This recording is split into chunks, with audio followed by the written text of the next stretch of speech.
This is the story of what is happening to the American small town in wartime. The town is being invaded. The invaders are not enemies, but friends. Americans, people from the farms, the mountains, the faraway cities and villages. They pour into the town, wash through its streets and into its houses and churches and meeting places. The town is flooded and overwhelmed. It was meant to be a living space for 5,000 to 10,000 people. 20,000, 30,000, 40,000 people roll into it, double up in its houses, camp on its outskirts. The new people have come here to work in the shipyards, in the machine shops and small factories. They work hard under the 90-degree sun, in the electric oven heat of the steel bulkheads, the heavy work and the small, exacting, precise work. Then they come off the shift, a friendly, good-natured army, but an army almost without organization. The small community is overwhelmed. Every power plant, pumping station, and grocery store pushed to the limit. They stand in line at the post office, sending money home to the cities and the hill farms. They line up with their laundry. In 3 weeks, they may get it back. Lunch counters jammed up. People being turned away from the diners. They swim on schedule. The lifeguards herd them out. Working in shifts and swimming in shifts.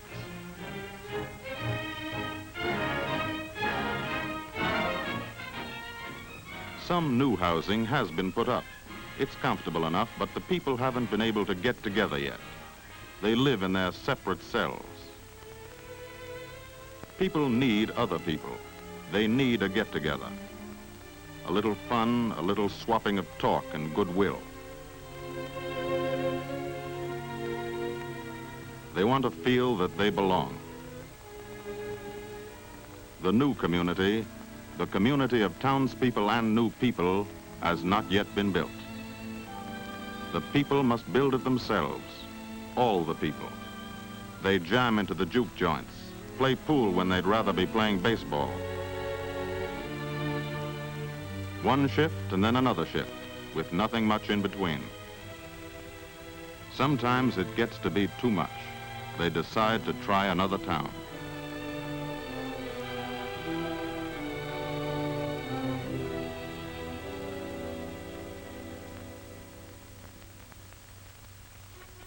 This is another town, a town where the people are doing something about it. The town is Sylacauga, Alabama. This town has the same problem. It had the same boredom and lassitude. People were always thinking about getting out of it. Now they've changed their minds. They're doing something about it. They're getting together. The mayor, the city manager, the civic leaders, army officers from the nearby posts, people from the plant, a man from the Division of Recreation of the United States Federal Security Agency. He's seen this problem before. He knows how to help people get it in hand, but the people must do it themselves. They are doing it. They hunt up rooms and boarding places for the newcomers.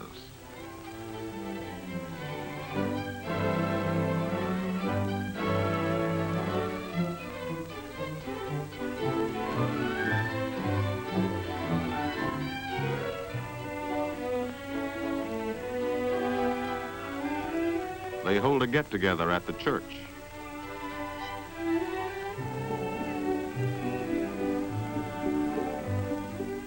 The local police help out as guides and advisors.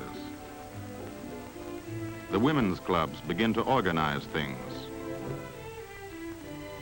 They clean up the town pool.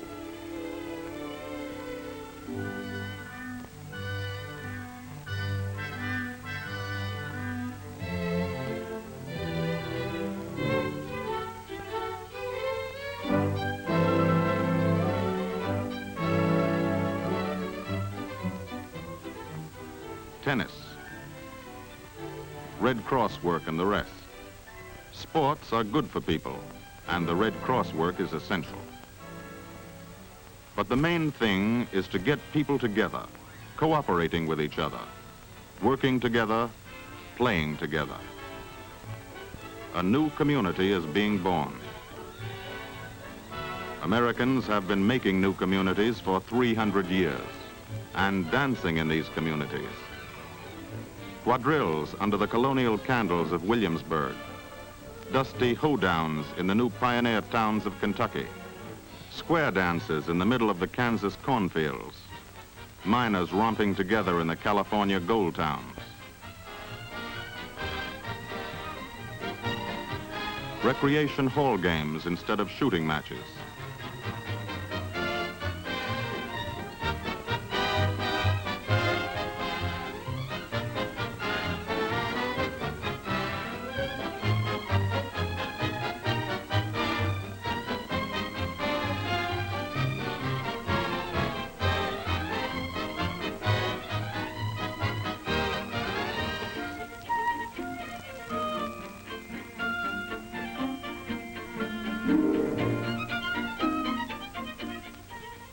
Nutrition programs instead of recipe swapping.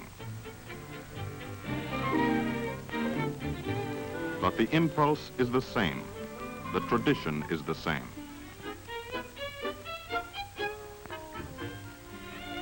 Storytelling and play acting and music.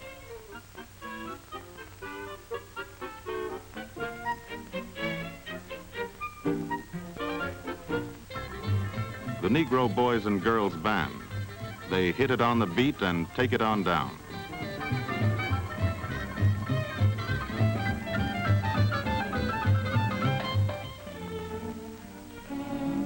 The children dancing and speaking pieces.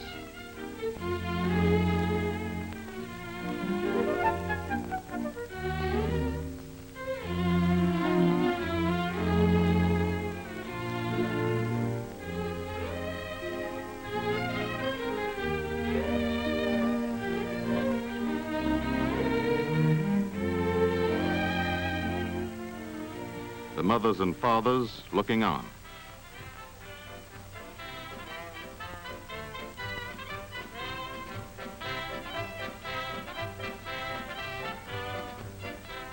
They remember the barn dances too. Davy Crockett and Abe Lincoln kicked their heels in these dances. The Americans haven't forgotten how. Pop Goes the Weasel and Turkey Wing and the Soldier's Reel. One community did this, one town full of people who belonged there and people who wanted to belong made a new community. Other towns are doing it everywhere in America. Americans finding out how to get together all over again, a good thing in wartime and a good thing afterwards. Now they have a life in common. Now they have something to look forward to. Nobody needs to be walled off or bored or lonely. They go back to work. Every man on the shift is a neighbor and a friend.